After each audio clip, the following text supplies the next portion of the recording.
All right, we're live. We're on right now. All right, All right. guys. This is the Learning Circles Hangout. My name is Craig Wiggins. I am standing in for Brent, who normally opens this thing with a very nice intro. But I'm going to pass it over to Enzo because he has a much nicer speaking voice. Go ahead.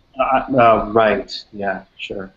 I'm Enzo Silva here too. I think you know me for watching this. If you don't, you're welcome.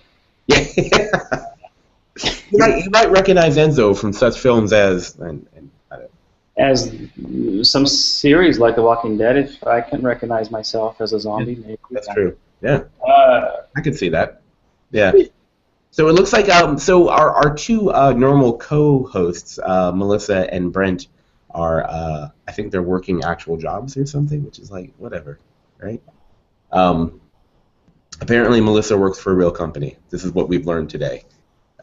yeah, we've been the whole time thinking she was just a freelancer. I But thought she was. I thought she was just pretending. I didn't think she was actually working. She was just kind of just going to her desk and just kind of like typing. But, so we have a guest on right now who is not Melissa and not Brent. Jesse, why don't you introduce yourself? Hi, I'm Jesse Kramer. I'm an instructional designer. I work for Brother International. Are there Actually, any- only just been here for about 3 months, so I'm still Oh wow. Okay. learning the position, and it's really exciting too because I'm supporting a sales organization. Mhm. I don't have a sales background, but obviously people that can hiring decisions, intelligent people, because they recognize the instructional design skills that I bring to the table, and not Mm. necessarily sales expertise. That's what the subject matter experts in this case. So I'm excited. Cool. Well, I feel your pain. Being an instructional designer who, obviously who comes from an instructional design background or maybe some other industry, but then working to kind of interface with the sales team, it's difficult, but it's really rewarding. I always feel like sales is a really good tooth cutting area for instructional designers because it's really about performance and Yes. not a lot of theory involved. Um, No, it's get it out, get it, and it has to be good. It has to look good. yeah. It's got to be there. It tends to be rather fast paced. Mm, And I mean, it's funny. I've been doing instructional design for a little over 12 years, yeah. um, and I've been trying to get into sales for a long time. Some of my initial interviews were with sales organizations, but I was kind of one of those. I didn't have pharmaceutical chops. I had sales chops. Kind of with that typical catch-22 type of situation. I So I've think been doing. sales is probably one of the best departments to work for as an instructional designer. It's dynamic, it's self-paced, it's fast-paced, They also and tend to have the most resources. Yeah. yes, that was going to be my next point. Normally, you can have a nice little budget and do some nice gatherings there at the end of a workshop or something, or you know. Right. Yeah, so it's And funny. I almost feel like I'm kind of going back to the beginning of my career in some ways. Hmm. But in other ways, I've been doing this for a long time, so I do know what I'm talking about, and I do bring some expertise to the table. And so it'll be a nice little mix. I mean, it's a good learning opportunity for me because it's an area that I haven't had much exposure or experience with. So a lot of potential opportunity. It's also really cool for me because I've been doing so much freelance and consulting work, and this Yeah. is actually a full time position. It kind of psychologically frees me up a little bit. So I'm very happy about that. It makes my cool. wife very happy too. It's it's relatively easy to have metrics, right? To ROI and all that, because then you have some Yeah, I feel like I've metrics. missed out on a lot of development opportunities Mm. that being part of an organization brings. Yeah. When you're kind of operating independently, you sort of have to find that stuff yourself, and Right. it's very difficult to find that. Yeah, actually, I think some of that discussion was happening on the HipChat channel, talking about basically freelancing, like inverse, and what conferences do you decide to go to? How do you go to those conferences? For example, I imagine that, and not to get you in trouble, but I imagine that brother would look at the investment of sending you to a conference, and then that they would foot the bill to some degree. That's Um, what I'm hoping. I just submitted my proposal to say, hey, this is a conference that I want to go to. Right. There's certainly interest. Now, I think that they'd like to. It's just a matter of I don't know what the politics of the organization is yet. I'm still too new to really. Yes. Yeah. 3 months in. Yeah. So here's hoping. But and if not this one, then either the tech knowledge or A through the ice man. So one of those, it'll come.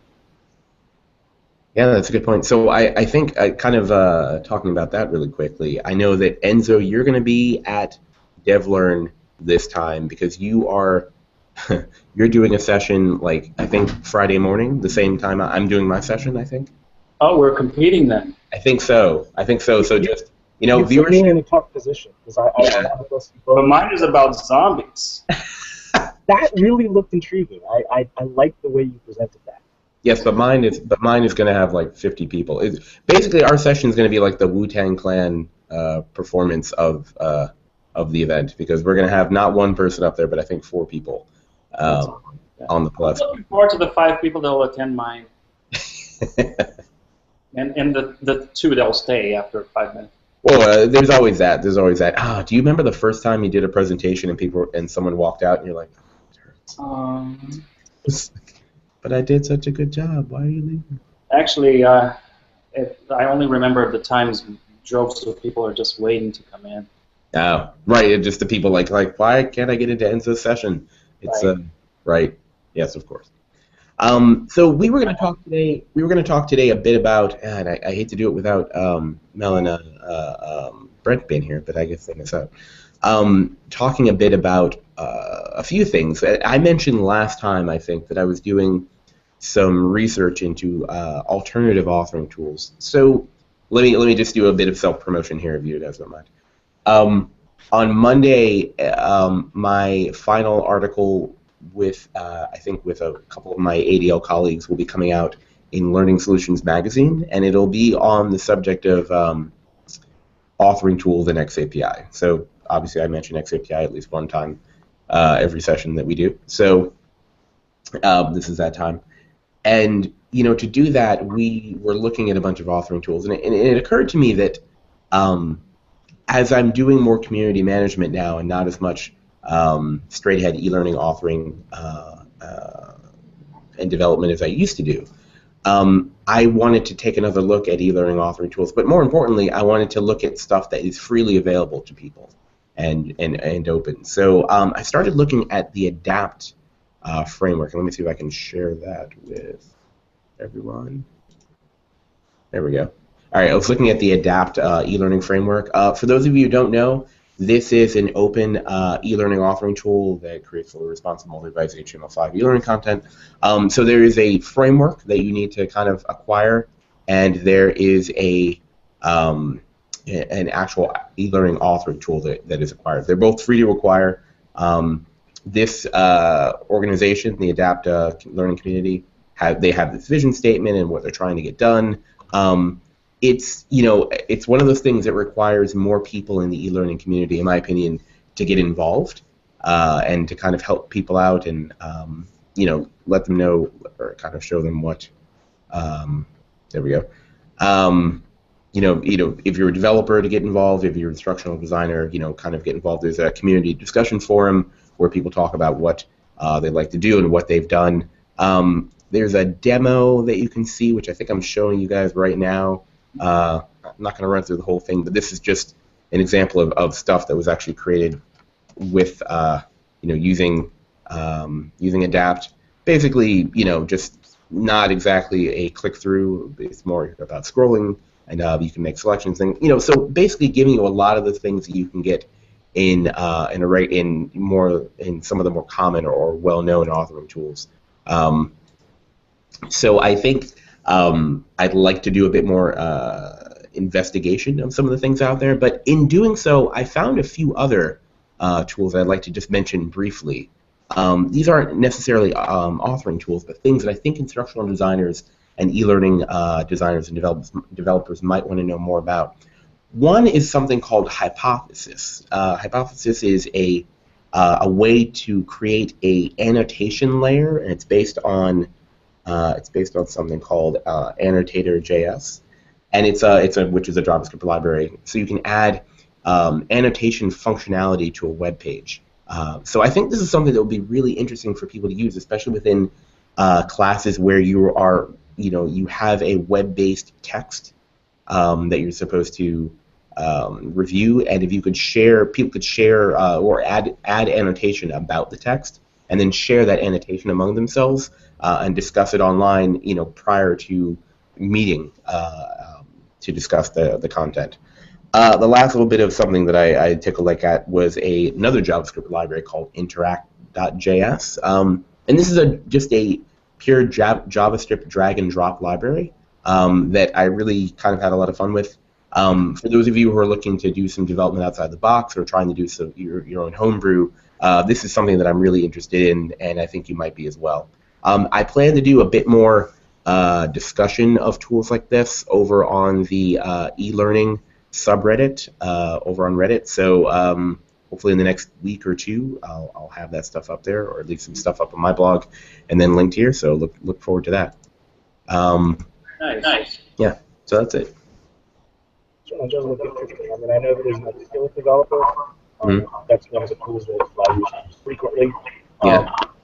You can really kind of push what you can do with those kinds of tools, with the Captivate, Articulate, Storyline, all that kind of stuff, if you know.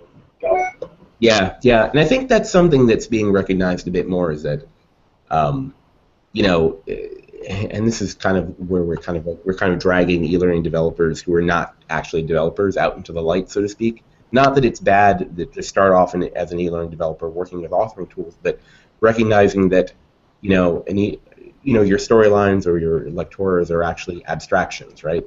They're moving you away from getting in there directly with the code, which, is not something we always want to spend a whole lot of time doing, but at the same time, And I guess I should disclose I'm not a developer, I'm not a programmer. I mean, I'm a developer in the sense that I use Storyline, and I use a lot of these e-learning development tools.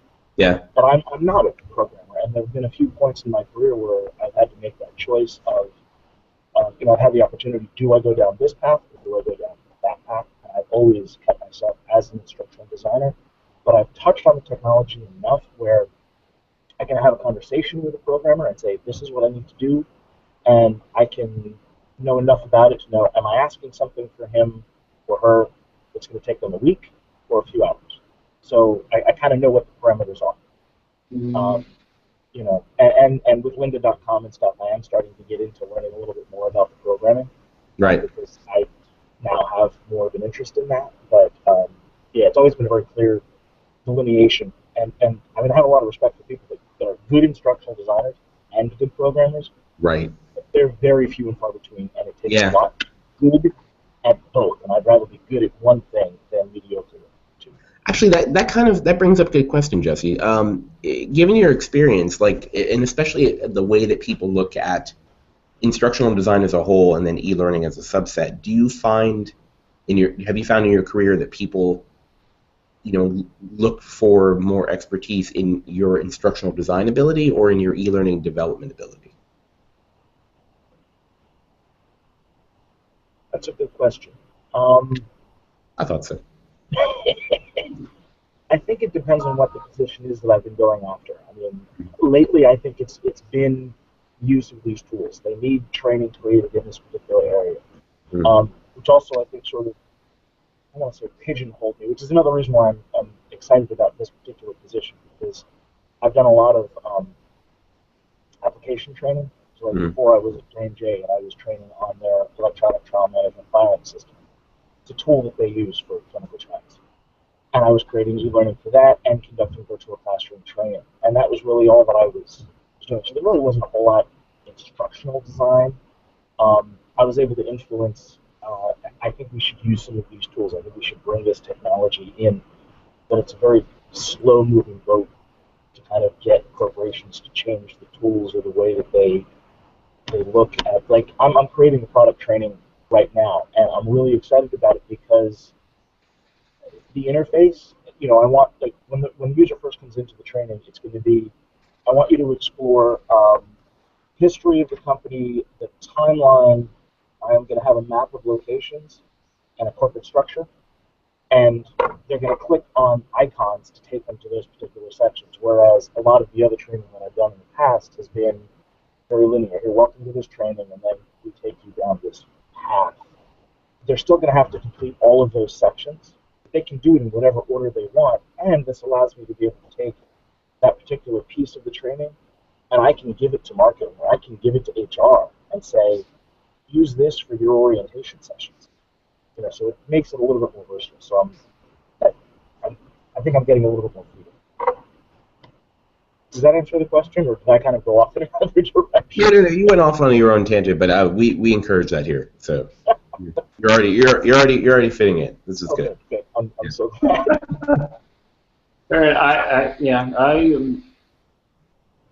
it's kind of interesting that most of the time that I think when people ask for instructional design expertise, they're actually asking for development of e-learning expertise or PowerPoint, whatever it is, instructor-led.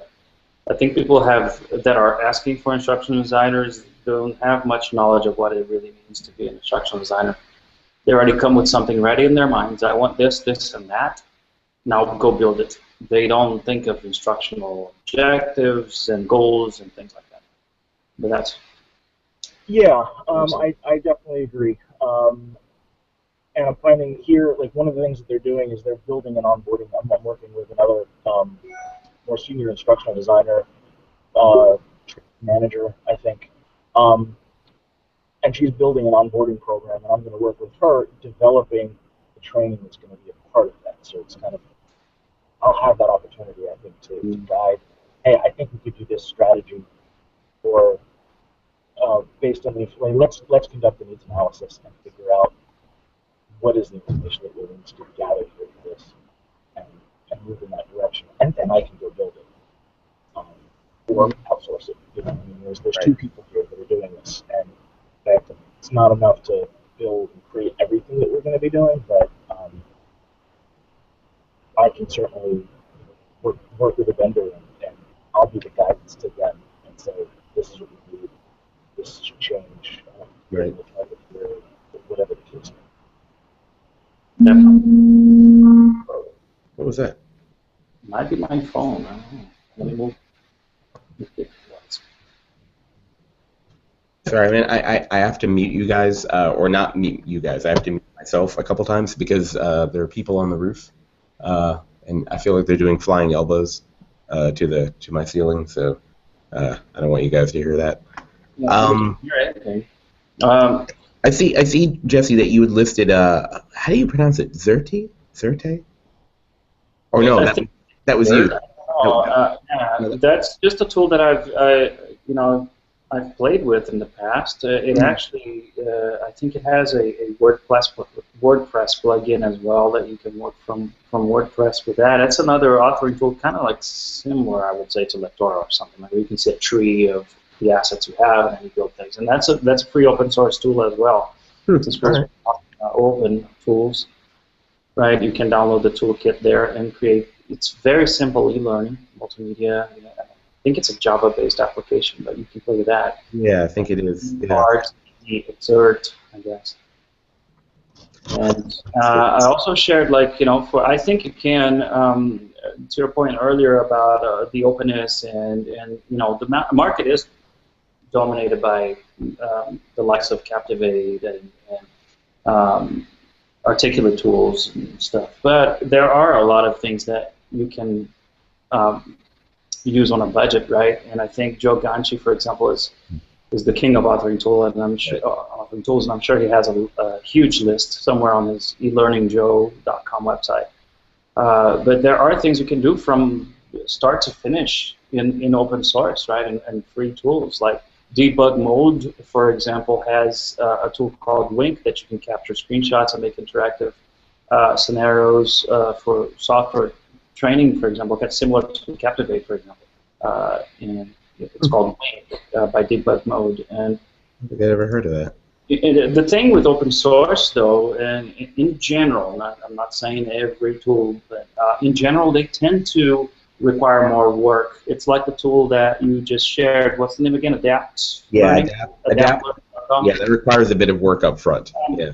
Either it looks awesome, like Adapt, and you have to learn how to package something or create a development environment in your own machine, you know, using all kinds of terminal programming code, or it takes a lot of work to make something, an end product, look good, like when you're developing something in a free tool. It normally doesn't look as professional as obviously the ones that have had much investment, right? Like the ones that we see out there that take over the market. So, but if you have time to work, you know, and make it look good and make it work well, I think you can pretty much develop anything using open source. Yep. Yep. All right. Well, I've got like an entire browser full of tabs now of tools. Nice. I do, yes, exactly. So I'll make sure those make it to the show notes. Cool. As it were, after the event. What was the other topic we were on? I can't. We were talking a little bit before we got on the air. I think Melissa wanted to talk about her HipChat. She started speaking of tools. This is a communication tool, not an authoring tool, but seems like HipChat is being picked up by a lot of people. Yeah. It's an open type of environment as well. You can plug in APIs and other tools like I think even GitHub and share code in there. I haven't explored that part yet, but it seems like people are picking that up. And there she is talking about HipChat. Did we just summon her by talking about HipChat? Wow. Oh, hey. Hey. Hello. Sorry, I just interrupted. No, we were just talking. We just started talking about HipChat and how you were going to talk about it and what is so appealing about HipChat, because we were talking about open source or open tools like with APIs and stuff like that. Like Brent just showed DevLearn, which I wasn't aware of actually, which seems to be like a nice framework to develop e-learning, interactive learning. Yeah. And then we went on a tangent here about HipChat, which is also open in a sense, right? And how you created a tool, a chat room for learning professionals to talk there openly. Yeah. Introduce HipChat and tell us why and what it does. So HipChat is like it's a collaboration site. So it's kind of like Slack. I guess people probably don't know what Slack is either, though. But you can create a team, and your team can use this chat room to collaborate. You can share files. You can screen share. You can video chat. All that kind of stuff. And there's two different like main huge tools right now. So there's Slack and there's HipChat. But I chose HipChat because Slack you can only have up to 500 people on, and you have to pay for a lot of the stuff. It's starting to be more paid version, and HipChat's completely free. And it's just a great way to pop in if you're working from home or you're on a team of one to like communicate with people and to even just like work on projects or just talk. Mm-hmm. Yeah, and the idea, I think, what differentiates this type of service, like we're talking about before, is the integration, right? I think that's where the web is headed, right? Is integration. Things are more open, like with Twitter, you have all with that APIs, you can pretty much build anything that plugs into the Twitter user base and all. So HipChat is the same idea, right? If you want to add a GitHub an application to that or develop your own, for example, you can do that. You can link it to augment that chat room with Google Hangouts and other types of video chats as tools as well. Yeah, and it's neat because I know a lot of corporations aren't into using that kind of software, so starting the community is a good way to publicize like what it is, what it does, and maybe get different companies to use it, because you can test it out there safely without having to do all this change management with your team. Like this is exactly like you get a feel for what it's going to be.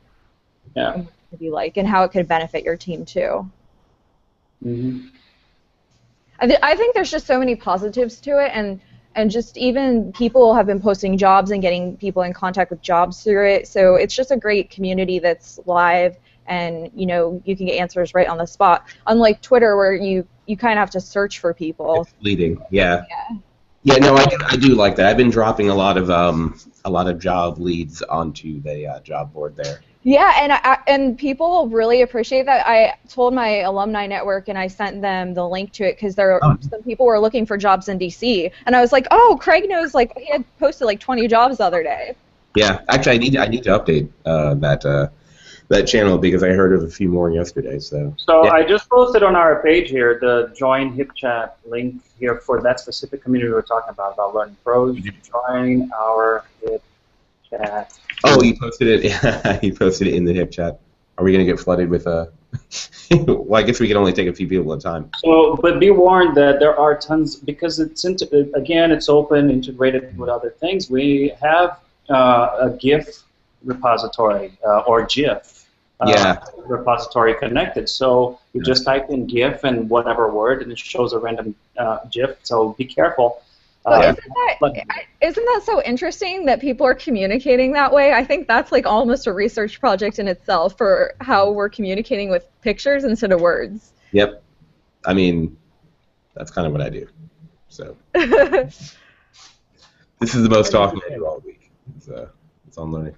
Everything else is emails with symbols and stuff like that. So yeah, no, I like it. I was actually trying to bring it up on my laptop here, but it's actually I have all my password stuff saved on the computer over here. So I probably need to bring that up. Oh, look at that. There it is. And I like it too because you can get feedback from everyone. Like we were just talking about a logo and what colors should we use, what should it look like. So it's a good way to get that just-in-time information if you're working on a project. Right. I love it. I mean, I have questions all the time, and I'll look up stuff, but sometimes it's good to have someone else's opinion on what you're doing. Right. Well, yesterday, I mean, the rubber duck concept. Oh yeah. I love, I threw out a question, and then as soon as I asked the question, it was a great place to go. I didn't have to get up from my desk to go ask someone else, and then while I was waiting, because I didn't expect it to be instantaneous. It's like, well, let me keep playing around, and then I discovered my own solution, and that was really But I loved it. And can you imagine, like right now, we just started it the other week, and there's already people that are on it every single day. Can you imagine if more and more people keep finding out about it and more people keep joining, you can go in there and get like any information that you want anytime. When it does happen, I'm leaving. You're what? When it does happen, I'm leaving. You're leaving? It will be. Like the closeness of 5 people. It becomes the place to be, and that's when all the cool people leave. Right, and there will be at that point. The early adopters. That sounds like I post GIFs every. I can't say GIF. I'm sorry. Yeah. That's what it's GIF and it is GIF. Let's do a debate on do you say GIF or GIF? I say GIF. So there's a video blog or whatever you want to call it on YouTube that I watch called the Idea Channel, and Mike Rignetta, the host of that, he has made a compromise and called them jyffes, which is also terrible. It's also terrible. I don't care what the creator says. Once the community took hold of it, it is what it is. So it's GIF. Sorry. I called it GIF. Sorry. It's a big debate. It's not peanut butter. So yeah. So we should start a poll.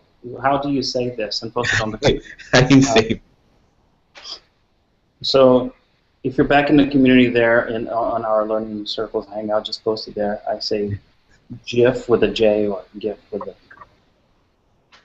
I like we're asking the hard questions. Yeah, it's very important for the field of e-learning to know, or learning in general, to know how to pronounce that word. I'm happy to be among them. GIF. Well, and like speaking of the HipChat and people, what do you guys think is like the best way to get more people involved? Because you have to send people a link, and it's a lot of work. Like I sent the link to like probably 200 people. Like I posted on Twitter. I spent like all night like emailing people. Twitter and other places. This is the link in here. Actually, I'll do it. I'm gonna post it on the in the e-learning. I can post it in the e-learning subreddit. No, Reddit is going to attract creeps. Yeah, that's what I mean. Like, my biggest concern why I haven't been posting it like everywhere on the internet or posting a link anywhere except for direct messages because of trolls, like internet trolls. That is You true. can post it on 4chan. Internet trolls and salespeople want to keep it. Right.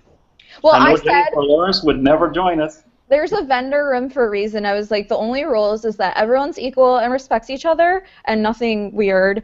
And then the vendors have to post in the vendor chat. Because, like, I like to learn about vendors, but I don't want them trying to, like, pick me up in a chat room, like, that's for talking to people, like, Right. Can normally. you block people if somebody is violating or? We can kick them out, but I don't want to be, like, I hate that when people do that. Like, I'm like, It's kind of like going to a conference and people are just approaching you everywhere trying to sell you something, right? So vendor-centric stuff. Did you have to actually accept someone into that? Like when I clicked on the link.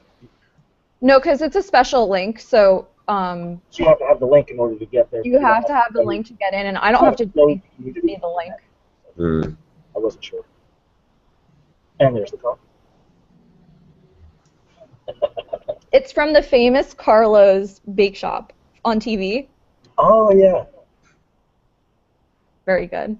I knew somebody that lived in Hoboken, and she said that when he became famous, the quality of some of the cakes went down. I never had it before, like a few weeks ago. It's so good. The donuts are amazing. I mean, it's not to say that it's a bad place. I just think that some of the stuff, because his attention is getting shifted from controlling his product to being an entertainer in some ways. Yeah. And there's a box What? of donuts. All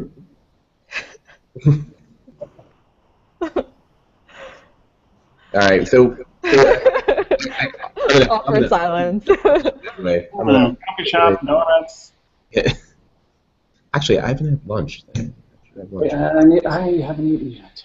Yeah, thank you very I made much. sure to eat before this. Donuts sound good, actually. So okay, we covered the authoring tool bit. We talked a bit about our new toolkit video. What else did we have on tap? I can't remember. Well, Job. Well, we could. Oh, here's the suggestion before I move forward from the HipChat stuff. We can send the link out to people, and if creepers start coming in, we'll just boot them, and it's one click to change the link, so it will change to another very specific link. We could do it that way. We could do it that way. I won't share it right now unless it's like person to person though. For right now. Okay. That way, Yeah, but you guys feel free to share it. Okay. All right. Yeah. I guess I'll post this on the. Well, I'll post this video link anyway up on the subreddit so people can find it. I'm trying to think who else. I feel like there's something really important we're missing that we didn't. That we didn't talk about? Yeah, that we're supposed to talk about, but we didn't. That's okay. We do this every week. Well, every other week, so it's not like we can't. Oh, right. I'm sorry. I want to air or talk a little bit behind the scenes actually for people who are who are not on right now, who are watching this later or watching right now. So we had considered, and I know Enzo is going to roll his eyes like super hard, but we had considered using a different platform, a different video platform. For doing this, something called Blab, IM, is that right? I think it's what Brent suggested. And we looked at it, and I'm not sure if we're going to do it.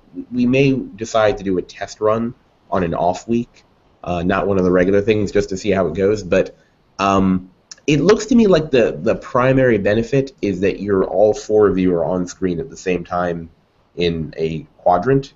Is that correct? I haven't used the tool. So. I haven't even looked at that thing. Oh, I looked. It does look like that, but it also looks like people can chat with us.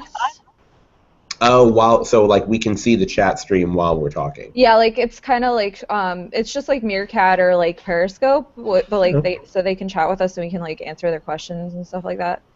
All right. Well, the Google Hangout has a Q&A app, but I just tried clicking it, and oops, your app didn't load. So Oh, really? yay. Huh. I just clicked it. Looks like it opened up. How do I ask questions?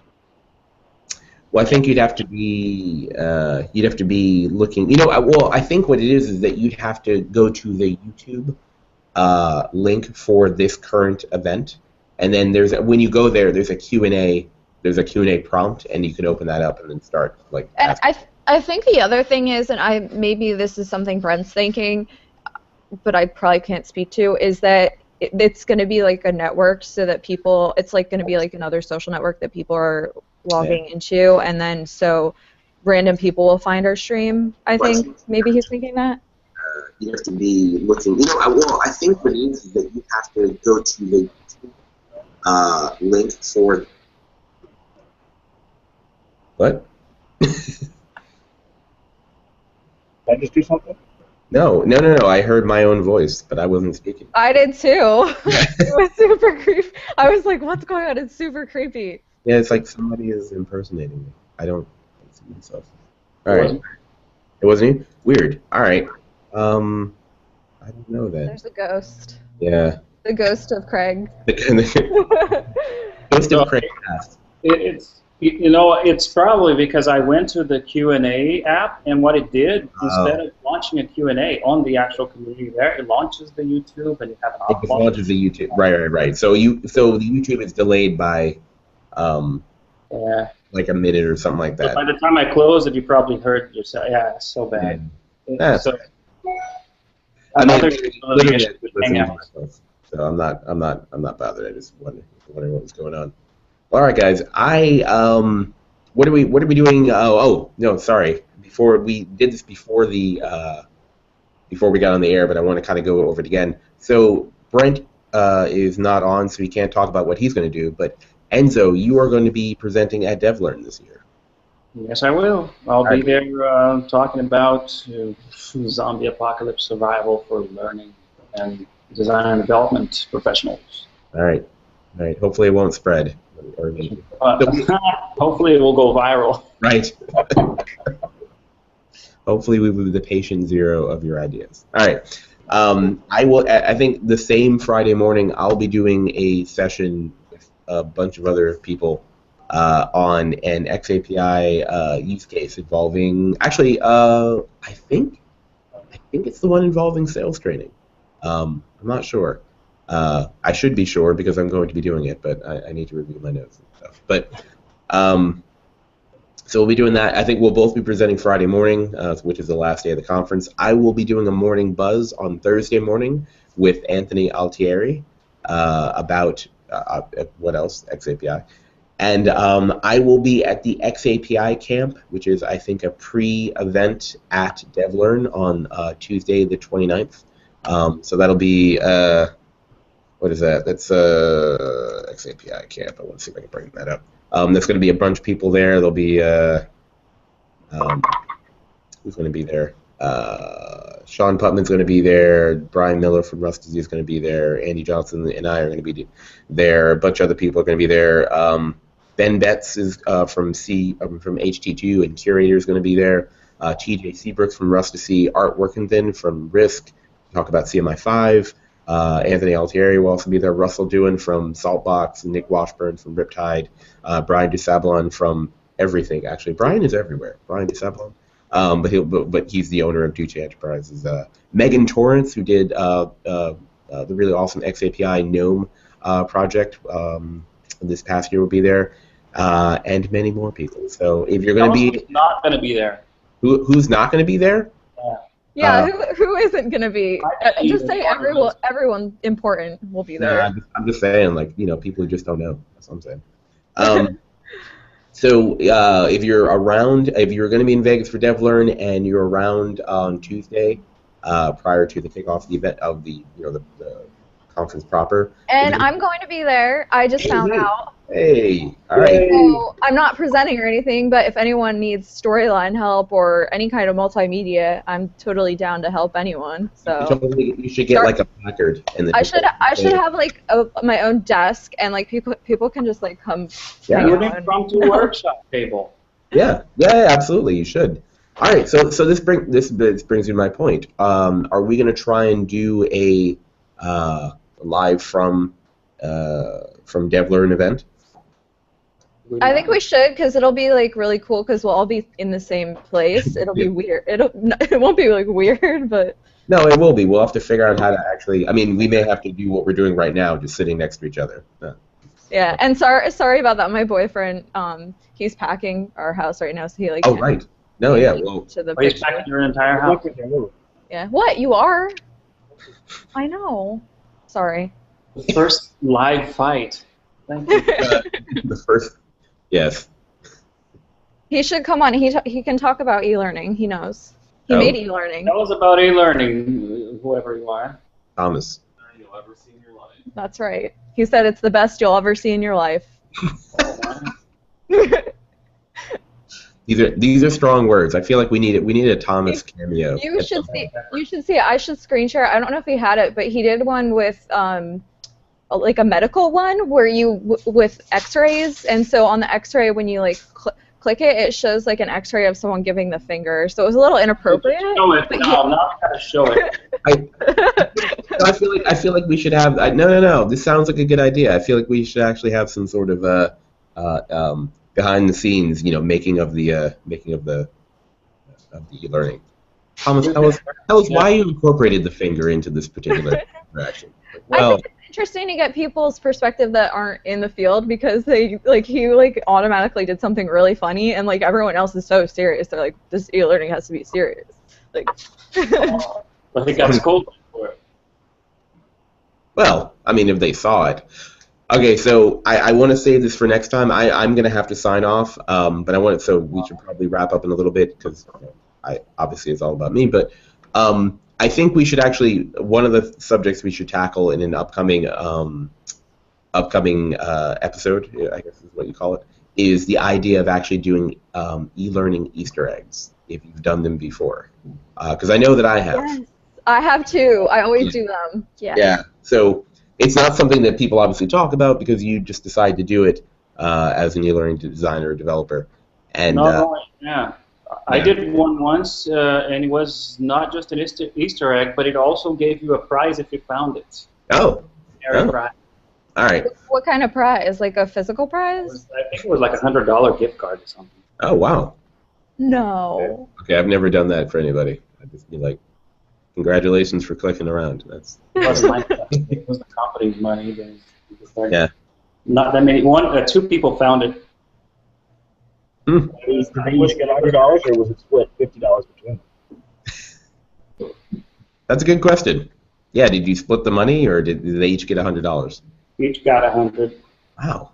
Nice. Yeah, you could do the episode on things that we do that we don't talk about.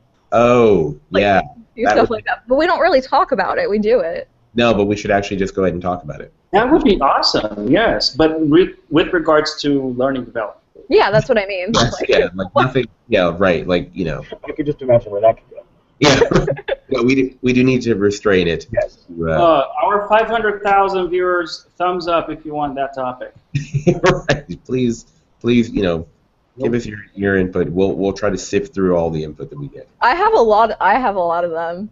But I think they have flavor. Like, you got to do stuff to have flavor. Yeah, especially. Let's do it. Let's talk about that next week. What was it? Easter eggs and things you do that you don't talk about. So write that down so we can actually do it. Well, I'm just.